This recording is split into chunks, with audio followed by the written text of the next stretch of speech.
Hello guys, എല്ലാവർക്കും നമസ്കാരം. ഞാൻ വിവേക് ബാലകൃഷ്ണൻ. ഇന്ന് പറയാൻ പോകുന്നത് വളരെ സന്തോഷകരമായ കാര്യം, അതുപോലെ തന്നെ വളരെ വിമർശനാത്മകമായ ഒരു കാര്യമാണ്. സന്തോഷകരമായ കാര്യം എന്താണെന്ന് വെച്ചാൽ, കഴിഞ്ഞ ദിവസം ഞാൻ ജഗതി ശ്രീകുമാറിനെ കുറിച്ച് ഒരു വീഡിയോ ഇട്ടിട്ടുണ്ടായിരുന്നു, ലാല് അദ്ദേഹത്തെ അധിക്ഷേപിച്ച കാര്യങ്ങളെ കുറിച്ചിട്ട്. അപ്പോൾ ഇന്ന് സോഷ്യൽ മീഡിയയിൽ കേരളത്തിൻ്റെ ആദരണീയനായ മുഖ്യമന്ത്രി ശ്രീ പിണറായി വിജയൻ ജഗതി ശ്രീകുമാറിനെ യാത്രക്കിടയിൽ കാണുകയും ക്ഷേമം അന്വേഷിക്കുകയും ഒക്കെ ചെയ്തു എന്ന് പറഞ്ഞിട്ട് അദ്ദേഹത്തിൻ്റെ ഒപ്പം നിൽക്കുന്ന ഒരു ചിത്രം അദ്ദേഹം സോഷ്യൽ മീഡിയയിൽ പങ്കുവച്ചിട്ടുണ്ട്. അത് കണ്ടപ്പോൾ വളരെയധികം സന്തോഷം തോന്നി. കാരണം ഇന്ന് ജഗതി ശ്രീകുമാർ എന്ന് പറയുന്ന അതുല്യ പ്രതിഭ വീണ് കിടക്കുകയാണ്. ആ വീണ് കിടക്കുന്ന അതുല്യ പ്രതിഭയെ നിലത്തിട്ട് ചവിട്ടുന്ന പോലെയാണ് ശ്രീ ലാല് പറഞ്ഞു വെച്ചത്. അപ്പോൾ അങ്ങനെയുള്ള ആ കലാകാരനെ, ആ മഹത് പ്രതിഭയെ, ജഗതി ശ്രീകുമാറിനെ ശ്രീ പിണറായി വിജയൻ ചേർത്ത് പിടിച്ചിട്ടുള്ള ആ ഫോട്ടോ കണ്ടപ്പോൾ ഒരുപാട് സന്തോഷം തോന്നി.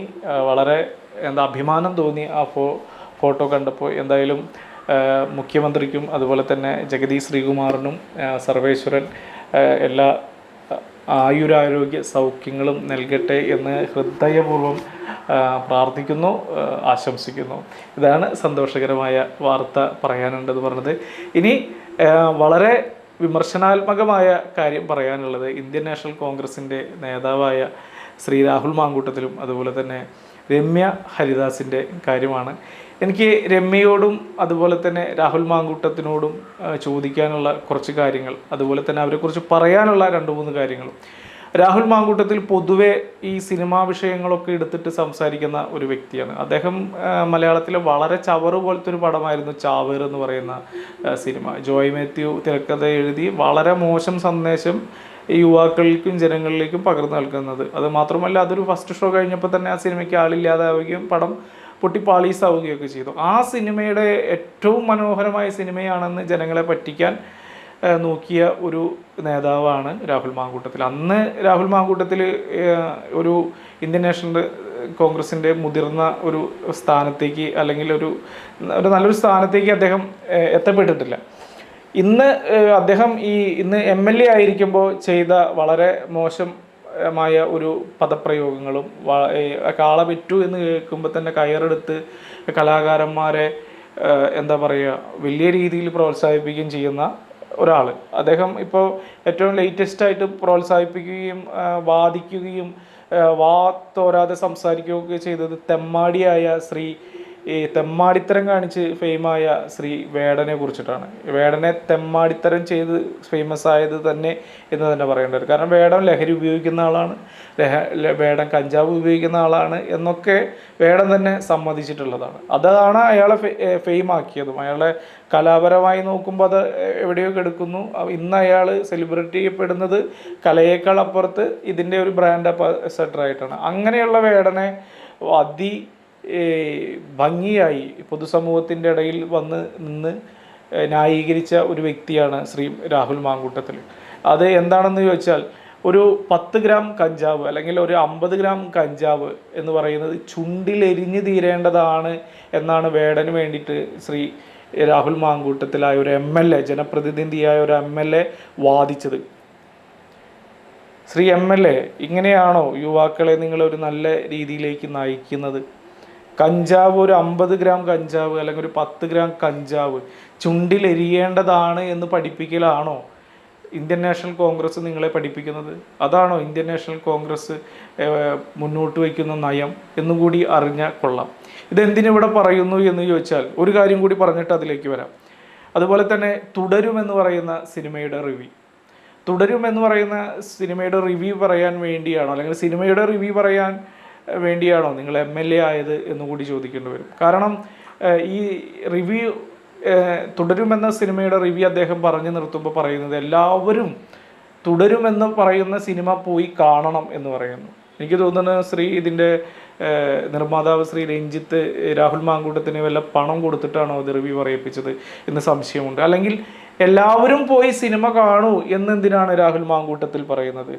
രാഹുൽ മാങ്കൂട്ടത്തിനെ വിശ്വസിക്കുന്ന, അല്ലെങ്കിൽ രാഹുൽ മാങ്കൂട്ടത്തിനെ സ്നേഹിക്കുന്ന, അല്ലെങ്കിൽ ഇന്ത്യൻ നാഷണൽ കോൺഗ്രസിനെ സ്നേഹിക്കുന്നതിൻ്റെ കൂട്ടത്തിൽ മാങ്കൂട്ടത്തിൽ സ്നേഹിക്കുന്ന അല്ലെങ്കിൽ പറയുന്നത് കേൾക്കുന്ന ഒരുപാട് പേരുണ്ട്. അവരെയൊക്കെ വിഡ്ഢികളാക്കുന്ന ഒരു കാര്യമല്ലേ രാഹുൽ മാങ്കൂട്ടത്തിൽ മുന്നോട്ട് വയ്ക്കുക. രാഹുൽ മാങ്കൂട്ടത്തിൽ എങ്ങനെ റിവ്യൂ പറയണം എന്ന് ചോദിച്ചാൽ, എന്താണ് ആ റിവ്യൂ പറഞ്ഞതിൽ തെറ്റ് എന്ന് ആരെങ്കിലും ചോദിക്കുകയാണെങ്കിൽ എനിക്ക് പറയാനുള്ളത്, നിങ്ങൾ രമേശ് ചെന്നിത്തല തുടരുമെന്ന സിനിമയെക്കുറിച്ച് റിവ്യൂ എഴുതിയിട്ടുണ്ട്. അതൊന്ന് ആദ്യം പോയി വായിക്കണം ശ്രീ രാഹുൽ മാങ്കൂട്ടത്തിൽ. അപ്പോൾ മനസ്സിലാവും നിങ്ങൾ പറഞ്ഞതിലെ തെറ്റെന്താണെന്ന്. കൂടുതൽ അതിലേക്ക് കടക്കുന്നില്ല. അപ്പോൾ ഇത്ര കലാകാരന്മാരെ കുറിച്ച് വളരെ വ്യക്തമായി വളരെ ധാരണയോടുകൂടി ഘോരം സംസാരിക്കുന്ന ശ്രീ രാഹുൽ മാങ്കൂട്ടത്തിൽ, എന്തേ നിങ്ങൾ ജഗദീഷ് ശ്രീകുമാറിനെ കുറിച്ച് പോസ്റ്റ് ഇടാത്തത്? എന്തേ നിങ്ങൾ ജഗദീഷ് ശ്രീകുമാറിനെ കുറിച്ച് ഒരു വാക്കുപോലും സംസാരിക്കാത്തത്? ജഗദീഷ് ശ്രീകുമാർ ദളിതനാവാത്തതാണോ നിങ്ങളുടെ പ്രശ്നം? നിങ്ങൾ ദളിതന്മാർക്ക് വേണ്ടി മാത്രമേ വാ തുറക്കുകയുള്ളൂ. നിങ്ങൾക്ക് വോട്ട് ചെയ്യുന്നവരൊക്കെ ദളിതന്മാർ മാത്രമാണ്. നിങ്ങൾ ദളിത് സമൂഹത്തിൽ മാത്രം ജീവിക്കുന്നവരാണോ രാഹുൽ മാങ്കൂട്ടത്തിലെ? ഒരു പോസ്റ്റെങ്കിലും കോൺഗ്രസ്സുകാരനായിട്ടുള്ള ശ്രീ ജഗദീഷ് ശ്രീകുമാറിനെ സപ്പോർട്ട് ചെയ്ത് നിങ്ങൾക്ക് ഇടാൻ കഴിയാത്തത് എന്താണ് എന്നൊന്ന് നിങ്ങൾ പറഞ്ഞാൽ കൊള്ളാം. നാണമുണ്ടോ രാഹുൽ മാങ്കൂട്ടത്തിലെ നിങ്ങൾക്ക്? ജഗദീഷ് ശ്രീകുമാർ കലാരംഗത്ത് നിൽക്കുമ്പോൾ തന്നെ ഞാനൊരു കോൺഗ്രസ്സുകാരനാണ് എന്ന് പറഞ്ഞ വ്യക്തിയാണ്. അദ്ദേഹത്തിൻ്റെ എത്രയോ ഫണ്ടുകൾ കോൺഗ്രസ്സിന് ഡൊണേറ്റ് ചെയ്ത വ്യക്തിയാണ്. ഇത്രയും വലിയൊരു അധിക്ഷേപം സിനിമാ രംഗത്ത് നിന്നുണ്ടാകുമ്പോൾ നിങ്ങൾ അദ്ദേഹത്തെ ചേർത്ത് പിടിച്ച് നിർത്തി, അല്ലെങ്കിൽ അദ്ദേഹത്തിൻ്റെ ഒരു ഫോട്ടോ ഇട്ട് അദ്ദേഹത്തിൻ്റെ ഏതെങ്കിലും സിനിമ ഡയലോഗ് എഴുതി സപ്പോർട്ട് ചെയ്യാനുള്ള മനസ്സ് കാണിക്കാത്ത നിങ്ങളൊക്കെ എന്ത് കോൺഗ്രസ് ആണ് എന്ന് തന്നെയാണ് ചോദിക്കേണ്ടി വരിക. അവസരവാദികളായ കോൺഗ്രസ്സുകാരല്ലേ? 4 ആൾക്കൂട്ടം കാണുമ്പോഴേക്കും അവിടെയെല്ലാം നടക്കും, അവിടെയെല്ലാം ആൾക്കൂട്ടം കൂടും സാർ. ആൾക്കൂട്ടം സഖാക്കളിൽ ആൾക്കൂട്ടങ്ങൾ കൂടുന്നത് അത്ര വലിയ കാര്യമൊന്നുമല്ല. MP ഉണ്ണിത്താൻ സാർ പറഞ്ഞിട്ടുണ്ട്, ഈ സഖാക്കൾക്ക് ജനങ്ങളെ കൂട്ടാനുള്ള കഴിവ് ഒരു പ്രത്യേക തരമാണ്. ആ കഴിവൊന്നും കോൺഗ്രസ്സുകാർക്ക് തൽക്കാലമില്ല. തൽക്കാലമല്ല, മുമ്പുമില്ല, ഇന്നുമില്ല. സംഘടിതരല്ല കോൺഗ്രസ്സുകാർ. അത് കണ്ടിട്ട് വേടനെ സപ്പോർട്ട് ചെയ്യാൻ പോയ രാഹുൽ മാങ്കൂട്ടത്തിലെ നിങ്ങൾ അല്പമെങ്കിലും കുറച്ചൊരു വിവരത്തോടു കൂടി പെരുമാറണം. കാള പറ്റുന്നത് കേട്ടപ്പോൾ കയറെടുക്കാൻ നിൽക്കരുത് കേട്ടോ. ഇനി പറയാനുള്ളത് രമ്യയോടാണ്. രമ്യയുടെ ആലത്തൂരിൽ ദളിതന്മാർ മാത്രമേ ഉള്ളൂ, കറുത്തവർ മാത്രമേ ഉള്ളൂ. RV രാമകൃഷ്ണൻ ആരോ എന്തോ പറഞ്ഞു എന്ന് പറഞ്ഞിട്ട് രമ്യയുടെ മേത്ത് ഭദ്രകാളി കയറിയിരിക്കുകയായിരുന്നു. രമ്യ അങ്ങനെ ഭദ്രകാളിയായി തുള്ളുകയായിരുന്നു. ഈ വാളെടുത്ത് തുള്ളുന്ന രമ്യക്ക് ഈ ജഗദീഷ് ശ്രീകുമാറിനെ കുറിച്ച് പറയാനൊന്നുമില്ലേ രമ്യ? ഇനി ജഗദീഷ് ശ്രീകുമാർ കരിയയിൽ മുക്കി അദ്ദേഹത്തിന്റെ കളറ് മാറ്റി കറുത്തവനായി വരണോ? അതോ അദ്ദേഹത്തിൻ്റെ സർട്ടിഫിക്കറ്റിൽ ജഗദീഷ് ശ്രീകുമാർ NK ആചാരി NK ആചാരി എന്ന് മാറ്റിയിട്ട് ദളിതനാക്കണോ രമ്യയെ? നിങ്ങൾ ജഗദീഷ് ശ്രീകുമാറിനെ കുറിച്ചിട്ട് 2 വാക്ക് എഴുതണമെങ്കിൽ എന്താണ് RV രാമകൃഷ്ണനെ കുറിച്ച് ഘോരം സംസാരിച്ച രമ്യയ്ക്ക്, വേടനെ കുറിച്ച് സംസാരിച്ച രമ്യയ്ക്ക് എന്തേ ജഗദീഷ് ശ്രീകുമാറിനെ കുറിച്ച് സംസാരിക്കാനില്ലാത്തത്? അയാളൊരു അതുല്യ കലാകാരനാണ്, അതുല്യ പ്രതിഭയാണ് രമ്യയെ. എന്തുകൊണ്ട് നിങ്ങൾ പറയുന്നില്ല? നിങ്ങൾ കോൺഗ്രസിന്റെ വളരെ കോൺഗ്രസിനെ പടവലങ്ങ പോലെ താഴോട്ട് നയിക്കുന്ന 2 നേതാക്കളാണ് ശ്രീ രാഹുൽ മാങ്കൂട്ടത്തിലും രമ്യ ഹരിദാസും. ഈ ജഗദീഷ് ശ്രീകുമാറിന്റെ പോസ്റ്റ് ഇടാത്തതാണോ കാര്യമെന്ന് ചോദിച്ചാൽ അതും ഒരു കാര്യമാണ്. രമ്യയും രാഹുൽ മാങ്കൂട്ടത്തിലൊക്കെ ജഗദീഷ് ശ്രീകുമാറിന്റെ ഫോട്ടോ ഇടണം.